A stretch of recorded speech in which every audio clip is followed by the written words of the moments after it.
Oh, good, you're here. Come on in. Emily's here. I'm here. Let's have a show on this Friday, October the 25th. Here's what we're working on this morning. Niagara Police, they're searching for a missing 73-year-old man from St. Catharines. The 5th annual Spooky Awards is back, and Simone Gavros is in Niagara Falls checking out some spooky competition. And Jack Jones, the award-winning crooner of The Love Boats, has passed away.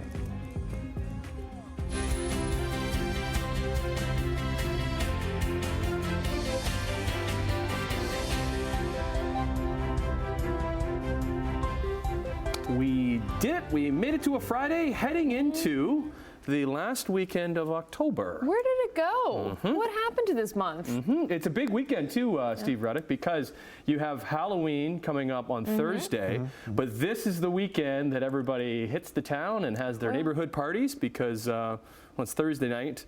You can't really do it on a weeknight, right? So everybody's having their fun this weekend. And it feels wrong to do it in November. Yeah, you can't do it the after. The following weekend is November 2nd. Yeah. So how are we looking? How are we looking for the weekend? Well, the weekend's actually looking pretty good, especially Sunday might be the best day of the 2 days. Late Saturday, we're going to get some clearing. Sunday could be sunny, but we're also looking next week into the possibility of some warmer temperatures again. We'll get into that a little bit later on. But now, just a minute and 30 seconds past 6 o'clock on your Friday morning. Welcome to Morning Live, everybody. Thanks for spending part of your morning with us. Let's have a look and see what's happening on the highways, and hopefully it'll be a lot easier on us all today than it was yesterday. Let's go right down to the one area that was slow right from the get-go, Burlington Skyway Bridge area. Well, actually, it's moving along okay. So a little less traffic here, and it's what is there is moving along nicely. Down towards the Niagara area, well, we're seeing things fairly calm down by the Skyway, up by Ontario Street, seeing no major problems up there. Well, let's go around the corner from the Burlington Skyway Bridge, looking at Brant Street. So everything is moving along nicely. Traffic is a little bit lesser today, or slowed down. Ford plant also, again, eastbound moving a lot busier, but still moving along in good shape. So that is some good news, and let's hope it stays that way. But we'll update your traffic and also look at that weather and see what's ahead for us as we head towards, as mentioned, Halloween. That's it for now. All right, thanks, Steve. Let's start in Niagara because police are looking for a missing 73-year-old man from St. Catharines. Niagara officers, they're looking for Robin Parks, who was last seen last night near 4th Avenue and 1st Street Louth in St. Catharines. He's described as a white man with a short mustache and a beard and prefers to travel on foot. He was last seen wearing a black sweater, gray sweatpants, and brown shoes. If you have any information or maybe you have seen him, reach out to police. McMaster University has appointed its newest president and vice chancellor. Dr. Susan Tai will become the school's 9th president after a unanimous vote by the hiring committee. McMaster began an international search for a new president earlier this year after current president David Farrar announced he was stepping down to return to his roots as a researcher. Dr. Tai has been the university's provost and academic vice president since 2020 and will take her new role next year in July. And the Brant Haldeman Norfolk Catholic School Board is now looking for donors to help cover the cost of artwork that was purchased during a controversial trip to Italy this past summer.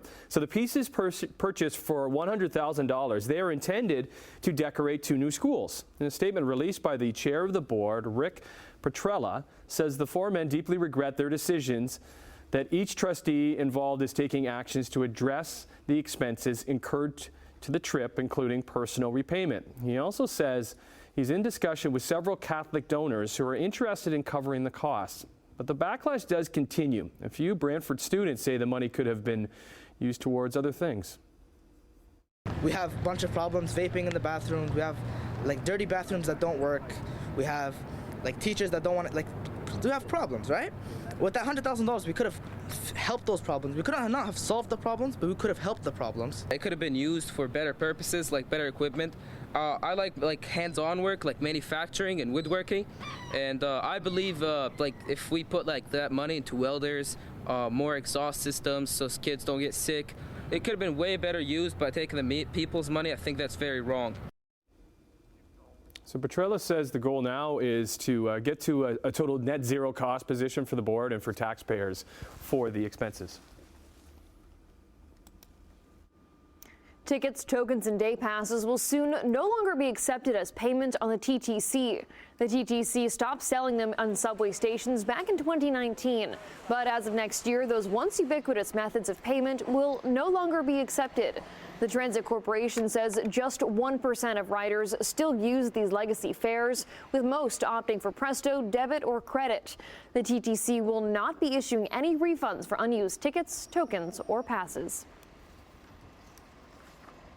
Ontario government is investing $150 million over the next 2 years to expand its fertility program. So the funding, it aims to cut waistlines and triple the number of families taking part in government-funded fertility services. The province is also introducing a new tax credit taking place in January to reduce the financial burden of seeking fertility treatment. The new tax credits, it would help cover up to 25% of eligible expenses, up to a maximum of $5,000 a year. So Ontario hopes the credit will help cover expenses like IVF cycles, medications, and diagnostic testing. The federal government has slashed immigration targets for the next few years. The changes aim to flatten population growth as Prime Minister Justin Trudeau admits the government got it wrong. Next year's target for new permanent residents will be 395,000 permanent residents. The change comes after significant criticism of the Liberal government's increases to immigration and the impact of strong population growth on housing availability and affordability. In the tumultuous times as we emerged from the pandemic, between addressing labor needs and maintaining population growth, we didn't get the balance quite right. With the plan we're announcing today, along with previously announced measures, we're making our immigration system work better. Some experts estimate the new changes means population growth will be flattened over the next 2 years, taking pressure off home prices and rents as well as the job market. Let's stay in Ottawa because the Prime Minister has made it clear that he will stay on as PM and leader of the Liberal Party despite recent push for his resignation. During a caucus meeting held back on Wednesday, about 24 MPs backed a letter calling for Justin Trudeau to step down after recent polls revealed his dropping popularity. The MP's letter issued a deadline of October the 28th for the Prime Minister to make the decision to step down before the next election. Now, when asked by reporters if Trudeau would remain as PM, Trudeau responded with a clear yes. The 5th annual Spooky Awards competition in Niagara Falls is back again, encouraging residents to put together their spookiest Halloween display. Over 60 homes are officially registered for the competition this year, vying for one of the 9 awards that will be given out. Houses can win awards in 3 categories for judges' favorite, the best effects, and people's choice. Residents are encouraged to hop in their car and view all these spooky decorations around Niagara Falls. You can cast a vote for your favorite displays starting tonight at 6 p.m. until Sunday at 10 p.m. through the city's website. Winners will be announced on Halloween, and our Smo Gavros is making her way to Niagara Falls right now to show us some of those amazing spooky displays. All right, you may remember the story about last October about the record-setting zucchini growth in Thorold that garnered international attention. Well, some gardeners in Niagara were back at it this year, vying for the zucchini crown. John DeMacco and his neighbor of 35 years, Ramesh Khurana, teamed up to set a new Guinness World Record for the longest Sicilian zucchini. It's 102¼ inches long. That squashes the previous record of 8'5" set by last year by 1 inch. That I grow in my yard, and I hook it onto my neighbor's cherry tree, and that's where it hung till we cut it down 2 weeks ago. Every morning I got up, come and say hello to this zucchini, and give them a little bit of water. So she was very happy, and that's why they grow so fast. Well, they're still waiting for Guinness to confirm the record zucchini. The neighbors say they are determined to go even bigger next year. Okay, Stephen Colbert, over to you. Because remember, last year, Adam Atkinson did a story on this, and he made your show. So he did it again yesterday. So we'll keep an eye out when it will be on The Late Show. Let's get into Sportsline. A busy night in sports, which included the Maple Leafs back on the ice looking for some redemption after a brutal outing Tuesday in Columbus, where they lost badly to one of the best teams in the league. Just a one-off, right? Matthews battling for it. Kyrou centers a Texian in, shoots, scores! No. They stunk the joint out again, this time on home ice, as St. Louis gave the Buds the blues in a dominating 5-1 win. Second straight loss of more than 4 goals. That had the Boo Birds out at Scotiabank, and many wondering what the heck happened to this team, because they looked so good at the start of the season. Heck, they looked good at the start of the week with a win over Tampa. Giveaways and the lack of effort was the theme. As head coach Craig Berube not too happy as he lost to his former squad. Leafs are shipping off to Boston for a game tomorrow night. Well, troubles in Leafland, it's anything but for the Winnipeg Jets. They won again in overtime against Seattle. Nikolai Ehlers scored the winner, and the Jets, they stay perfect. They are now 7-0 to start the year. That is 3 back of the all-time NHL record set by the 93-94 Leafs and the 06-07 Sabres, who started both of their seasons at 10-0. Back for Virgilio. Virgilio, Loshko, score! And how about those Niagara Ice Dogs? They did it again last night at home against Oshawa. Andre Loshko, he scored his second of the night with just over 2 minutes to go, which was the game winner. 4-3's the final. Dogs' new captain, Kevin he scored 2 more. Now has 10 on the year as Niagara sits atop the East. They got an 8-2 record. They didn't get their 8th win till December 15th last year. They're in Sarnia tonight. Brantford, those Bulldogs, they are in London. Tied at 23, that ended an 8-0 run. Gilgeous-Alexander is so crafty. Oh, he is, and he is back. Hamilton's Shea Gilgeous-Alexander back and better than ever after finishing second in MVP voting last year. He has his Thunder as title favorites, and they look like it against reigning MVP Nikola Jokic and Kitchener's Jamal Murray in the Denver Nuggets. SGA, he would drop 28 points. The Thunder's dominating 102-87 win to kick off their season. Might be tough for Raps fans this year, so we'll be keeping a close eye on these Thunder to hitch our wagons to. Up now out of the slot. Stafford to the end zone. Caught, touchdown. To the Thursday nighter in the NFL from La La Land, as the Rams got a couple of key pieces back from injury in Cooper Kupp and Puka Nacua. Matthew Stafford took advantage, throwing 4 touchdown passes, get the Rams the upset over the Vikings. 30-20 was the final. Missed face mask right there on Vikings QB Sam Darnold. Left a sour taste in Minnesota's mouth at the end of the game, who have now lost 2 straight. Week 8 underway. Bills traveling to Seattle on Sunday afternoon. And finally, we've had to wait all week, but it's here. World Series kicks off tonight from LA that pits the Dodgers against the Yankees in a dream World Series for baseball. You have the 2 largest markets in LA and New York, 2 of the biggest payrolls in the Dodgers and Yankees, and 2 of the biggest superstars in baseball with Shohei Ohtani and Aaron Judge. It's Hollywood versus Broadway. It's going to be great. 43 years since these 2 last face off, and Shohei Ohtani in his first World Series trying to bring that title back to LA. Yankees, they haven't won since 2009. Should be fantastic theater when it gets underway tonight from Chavez Ravine at 8 o'clock. Okay, let's check and see what's happening on your roads right now. 6:13 on your Friday morning. It's been a good start for the most part. Let's go to the good part first of all. Let's go down to the Burlington Skyway Bridge, eastbound coming towards us, looking in good shape down towards Niagara. We're seeing no major problems. Making the turn at Brant Street. Again, traffic certainly is a lot lighter than it was yesterday. I don't know if Friday is a difference maker right there, but up by the 4 plants, seeing no major problems. However, there is one spot that is just a mess right now, and this is not close to us, but close enough that some of you will use this. This is the 400 northbound, just south of Finch. 4 lanes are closed. 4 lanes closed with this accident. Don't know the details of it. There's a lot of emergency vehicles there, and of course southbound coming out of Bradford, Barrie area, slowing down to take a look. So again, this area is basically stopped now. So if you can avoid that, you need to avoid that, because nothing is moving, or very little is moving as we speak. All right, and just back into up by the airport, not working right now. 403 Glen Aaron Drive, traffic's moving along in pretty good shape. All right, we'll update everything for you traffic-wise coming up. As far as the weather's concerned, we're going to start the day today. We could see a little sun to start, but I don't know how much we're going to get out of that because there is this low-pressure system, and this is the cold front, which is not too hard to figure out right here. We'll slide through this afternoon and bring us some showers. Most of the rain, though, as we talked about yesterday, is going to the north of us, but there will be some scattered showers out there.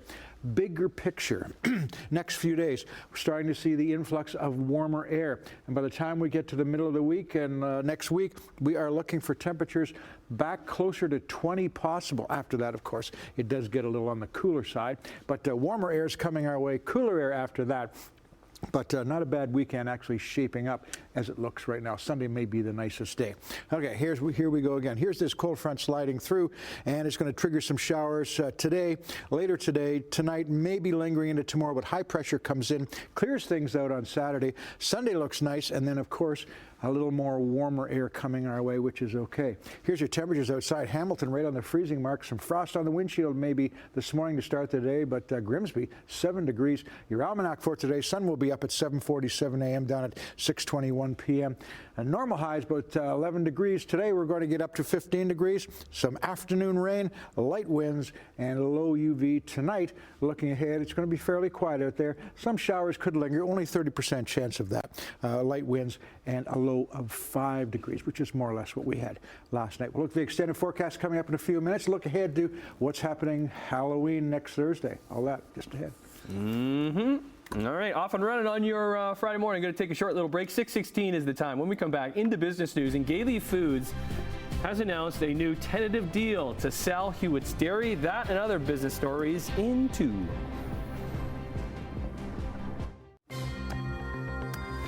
All right, here's some numbers for you on your Friday. Our dollar is down 16 basis points, trading overseas at 72.21 cents U.S. Gold down almost $17, 27.32 an ounce.